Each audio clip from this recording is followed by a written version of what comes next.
Hi everyone, this is Professor Lucien. This is week 9 for Safety 41 Analysis and Design, or what I like to call Senior Design. So last week we had not as much work, but I want everybody to be prepping or working on their case study. So this week, the week before spring break, we don't have a lot either. I do want you to do another interview with another round of mentors, and I'll talk about that in a moment. And then I want you to work on your case study report. And that's what I want to talk about today, is just kind of go over some things. Before we get to it, let's bring up the agenda. As I do, it is very simple. So this video, I'm going to go over some case study reports from some other classes, in case some of you just need an indication. And then I'm also going to show you a comparison of what some senior design students did last semester and what they just turned in as a capstone intern, and we'll kind of just talk about that. I think that'd be kind of interesting. Before we get to that, I want to talk about the interview with the mentors. I haven't received a final definitive okay from all of them yet, but in a way I did at some point in time. So we're going to move forward, but I will send an email out on Monday to just let them all know, or maybe I'll do it Sunday night. That's probably a better move. And then you just have to get your first case study reported by the 26th. Okay, right now, it's spring break next week. So if you need more time, if you want to work on it for a few more days, I have no trouble with that. So the 26th is the due date, but if you need more time, you won't be deducted any points. That's especially for if you need to interview your mentor after the 26th, because they may be busy. I don't know, maybe that's why they haven't all verified with me, but pretty sure they'll all do it. I'm still going to move forward like they are. If not, I can reassign pretty easily. So summarize what I cover here in this video. It's meant to help you with the case study, interview the mentor, collect your data, write the first case study report, and enjoy your spring break. I hope you do. I know I'm going to. I'm not going anywhere, but I'm gonna rest and get caught up and really get geared up for the remainder of the semester and get ready for summer, right? Okay, so let's just take a quick look at the assigned mentors. And the questions are different too, the interview questions. Okay, so now, Desiree, she interviewed Eric before, but the thing is, Eric is a UWW grad I'm not going to say a long time ago, a while ago, but he was a baseball player. So I thought you might have that connection with him, and you guys can talk about, baseball and life after college. Desiree, I'm connecting you with Mike Wolf. Mike Wolf is a mentee of mine. We're working on some stuff together. He is the VP of Quality and Safety for this precast company, Mid-States Precast. He's been very, very busy, but he will make time. He is a great guy. He's very encouraging. He's in South Beloit, and I just thought that because you want to stay in the region, he may be able to connect you. Samantha, I'm connecting you with Deborah Hilmerson. Deborah's got a lot of experience in construction safety. She now has her own business, and you probably have seen some of the work her company does. So this is a pretty big deal. And by the way, everybody, you can look everyone up here on LinkedIn. I'm connected with everybody on this list in LinkedIn, so I would go check that out prior to contacting them, get a little background on them, maybe even connect with them on LinkedIn and say, hey, I'm going to be interviewing you. Please connect. Jaden. Mary Beth Anderson, she is she's based out of Chicago, or the greater Chicago area. She almost knows everybody in safety in Chicago, so I thought that'd be a good connection for you. Blake, I'm connecting you with Lindsay. Lindsay is a UWW grad. She lives in Colorado, and I heard from you, I believe, that you were thinking about or planning to move out there. So I thought Lindsay would be able to give you some good insights and maybe where to look for jobs, or just recommendations on where to settle down in that state. So I assigned these based on things I thought you guys would connect with and would help you in the next step of your career.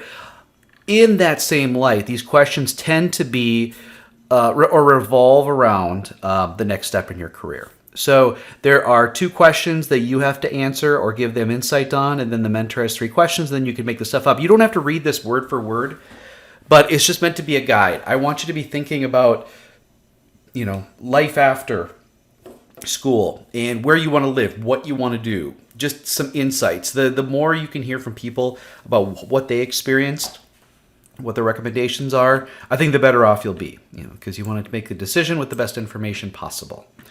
So everything covered there. So if you have any questions, let me know. I will be sending an email out with everybody's, but what I recommend is go and look up your assigned mentor on LinkedIn and try to connect with them.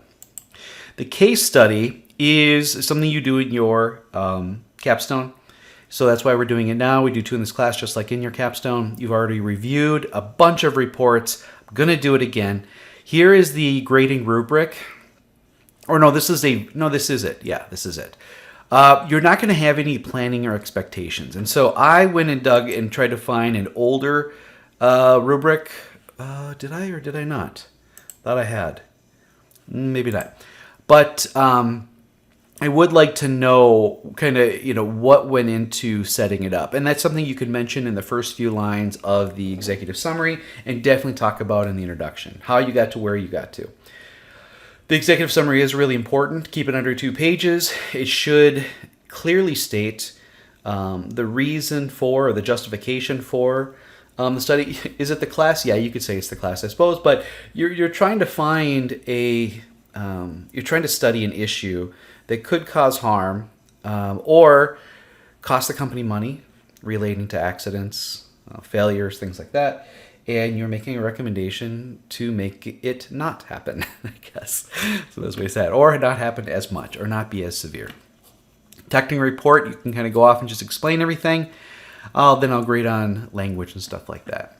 So there was an example posted on our site here that was the case study sample, and I'm just going to bring it back up.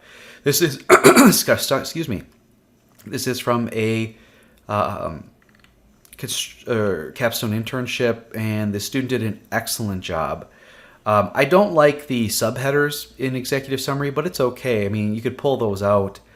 But the student did an excellent job of using actual data that they had and breaking it down and citing sources, breaking down all the different types of costs, discussing the different options, and then making conclusions. I would have liked to have seen some pictures maybe to help out, but the student went above and beyond. I want to say he was in my A&D class. I think he was. Pretty sure he was. I helped him get his capstone internship. So, yeah. So I thought that was a great example. Now, some of you have asked, what if I don't have access to a workplace? What do I do? Well, we've got some examples here. Even though these examples are from my 388 class, same rules apply. So a student here in Whitewater did an audit at the BP gas station. Here's their executive summary. It's low. It was a mock OSHA audit. So what he was doing was looking for citations. And yeah, this is meant to be the executive summary. And again, I don't like the subheadings, but if that helps you, it helps you. And he did actually find some things that would be citable violations. And he's got pictures of them. I don't even think he worked there. I think he just kind of went in there and said, hey, can I poke around? I thought that was pretty cool. Okay, so the executive summary was kind of skipped. But all in all, I thought he did a pretty good job for, again, this was 388, so this is a lot lower than what you guys should be able to do.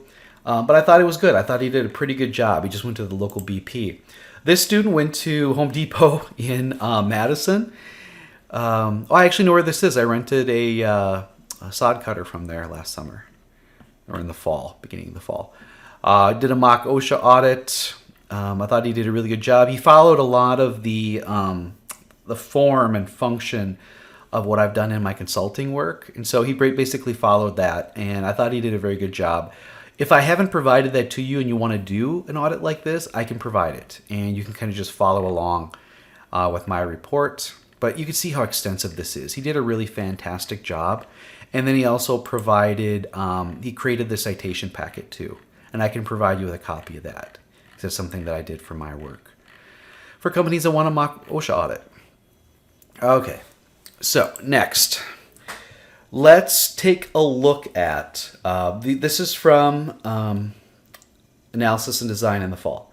So at the time, the student was working at Roundy's pretty much full time. He was kind of attending the class in a hybrid mode. So he had an executive summary, kind of talks about the place. He was breaking down and studying the exit pathways, I believe, and based on one or two maybe audits. Was it one? Doesn't really say. He has an obstruction frequency, and then some other things here. I'm not sure exactly where this stuff's coming from here. Other than serious. So I'm not sure how he got there, but he gave an introduction. The methods came quick. The results came quick. He does some pictures. They're all right.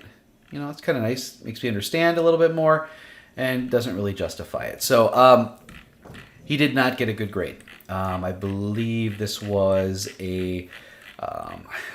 somewhere around like a high 60s.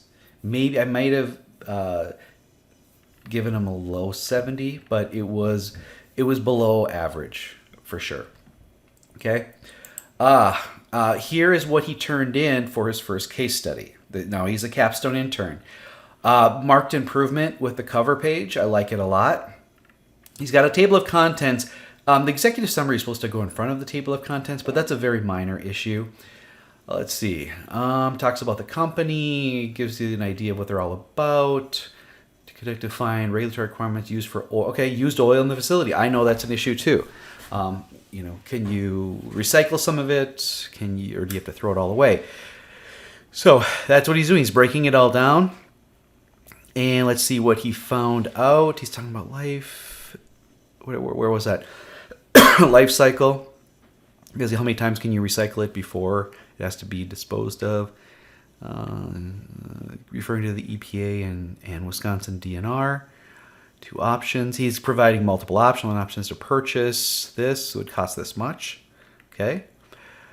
This common option. Blah, blah, blah, blah. Access.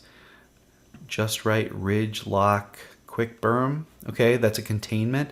Cost of the berm is this. Cost benefit conducted. Okay. Okay, so there should be a separation here. So now he's getting into the report. But it says introduction, so I know it's going on to the next thing. But you want that to be more bold and in the middle. Talks a little bit about the company. That's way too short. He should be talking more about and giving us more background on the issue. This is not a bulleted list, so that's good to see. Let's see. Okay, so he's providing some of the research. He's providing this again, and then he's got the results. Be nice if we had an actual breakdown of things. But he's referring to external sources, and so I kind of like that. It shows that he's really thought this through, and that he's done a cost benefit. It's simple. Conclusion: secondary containment. Yeah, it's something that management could read and consider. So I think this is probably an 85-ish, in that range. It's a B. It's a strong B, I think. There are some issues he could have extended on, but it demonstrated pretty good. I might even go up to a B+, just because the methodology and the thought that went into it is pretty good. The writing could be better. He could have added some more stuff, but all in all, it's pretty good. I might go as high as a 90, because it's a clean report. So good job, Zach. Let's see. What was the other one? There was another one I had that I wanted to show you from last semester. Here it is. And then we'll look at his capstone. Sorry, this is kind of sticking. It's sticky. So this is something that, again, this was one of the case studies from last semester. Wrote an executive summary. Very general things as far as access and egress. Geez, it's just like that other student. And then it jumps right into floor markings. Do floor markings prevent blockage of aisleways? There needs to be more to it. But it was a request of management to do this, even though he didn't really talk about that. He had an opportunity that it was management's interest in this topic that really led to it. and not so much the OSHA citations. That was their executive summary. Okay, this is an introduction. I don't really care for that. Don't need that. Refer to the Bureau of Labor Statistics involving transportation and contact with objects. What? That's not accurate. Okay. I don't know what table he's referring to. I don't like when tables are cut off like that. That's not very professional. Objectives, methods. That's too narrow of a method. And then he talks about this stuff. You can't just state this. You need to break it down and apply it to the situation. Yeah, the problem wasn't really clearly stated or understood. He basically looked for a solution to a theoretical, something like we would have done in like what you guys have done already. And I like the thought process, but I mean, does he even have references? Okay, he does. I think that this one received somewhere in the neighborhood of, I think it was more like a 65. I felt like just reporting. I mean, he's just basically reporting, oh, you could use tape or paint. I kind of wanted it to be a little bit more in depth, a little more thought, a little more challenge himself to interview some workers and people on site, which he had access to. He went there. So let's see what he came up with for his first case study. What's it called? It's called Electrical Ergonomics. Okay. Executive summary. So a little bit better here. Did my voice just break? My boys are descending now. Musculoskeletal disorder is one of the biggest costs in construction. So he's kind of in an executive summary, you don't want to be broad like this. Just get to what's going on. Oh, here we go. So he did a loss run data analysis. Good for him. So he went and got the data from travelers. It looks like he broke it all down. And this looks like OSHA data to me. This isn't work comp data. What? Okay, I'm not. Okay, I'm that's a little disconnected there. Let's see. Not so. There's that right there. Restricted days, hours. Okay. Estimated requested investment. Okay, so here's something that's interesting. I'm a little bit. He's got some good numbers, but I'm not really sure what's going on here.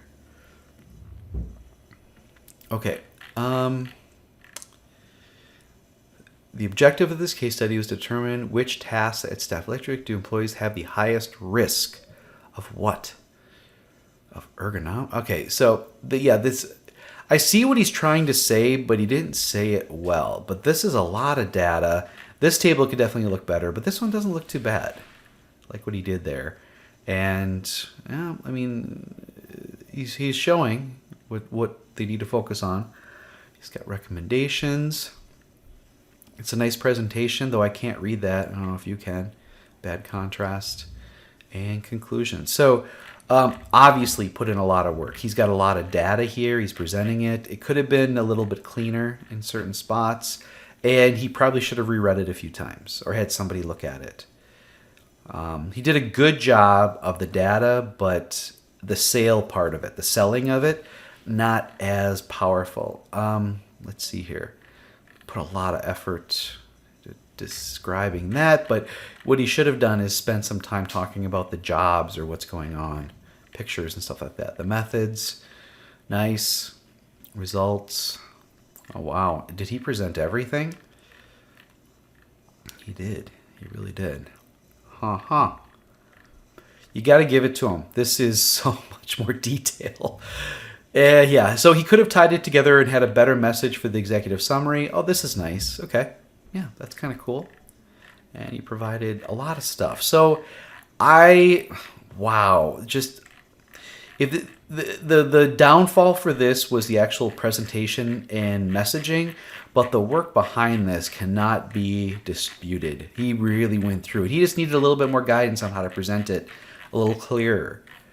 So he knew what the answers were, but so I'd probably, with the level of work that went into this, I don't think I can give it below a 90. This is pretty impressive. This is the first time I'm looking at it too. So I'm trying to give you my initial, response, my unfiltered response, if you will. Let's see. Oh, those were the two we just looked at. What else was I going to talk about here? Let's see. What is that? Oh, no, that was the report we looked at. So that's basically it. Both of these in-class projects that we looked at, it was this one. They both kind of dealt with something a little bit, boring. Exit ways or block pathways or markings on the floor. It's something. Sometimes you have to do it. It's not real interesting. But then you saw that they went and picked up some pretty big projects and did a really good job. They visualized. So I think maybe what I'm more impressed with is the change that they went from what they did in this class to what they did in their internship. Both could use a little bit of work on presentation or the wording of things, but this is good. This is really good. So what am I trying to tell you? What am I saying to you? Do the best you can. You guys are more prepared. The people in this class this semester are better prepared than I've ever had before. So even with the sample project and everything, I think that many of you in this class have demonstrated, advanced abilities to define a problem and then work it through objectively and present it and have messaging in their executive summary. So that's what I want. That's what I want you to be working on. That's what I want you to do. It doesn't have to be a super sophisticated. It could be a mock OSHA audit or something, and I can provide you with resources to make it easier. You just got to ask for them. But I would like to see something. If you want me to provide anything to you, I can. But there is a drastic improvement here between what these two individuals did at my class, which you're in now, last semester, and what they just turned out here. I mean, what's the date? It was just fall, but matter of 3 months. That's great work. That's fantastic. And I mean, the more you're out there living it, the easier it is to provide greater detail, and maybe that's the biggest issue, and it could be. But I see a lot of sophistication in the newer case study reports than the other one. And I'd like to think that I contributed to that. So if you have any questions, please let me know. Otherwise, there's going to be no meeting this week. We're coming up to spring break. I hope you guys take a chance to at least recharge your batteries. If you're going somewhere nice, don't tell me. That'll make me mad. No, I'm just kidding. I hope you have a great time. Be safe. Reach out to me if you have any questions. Thanks, everybody.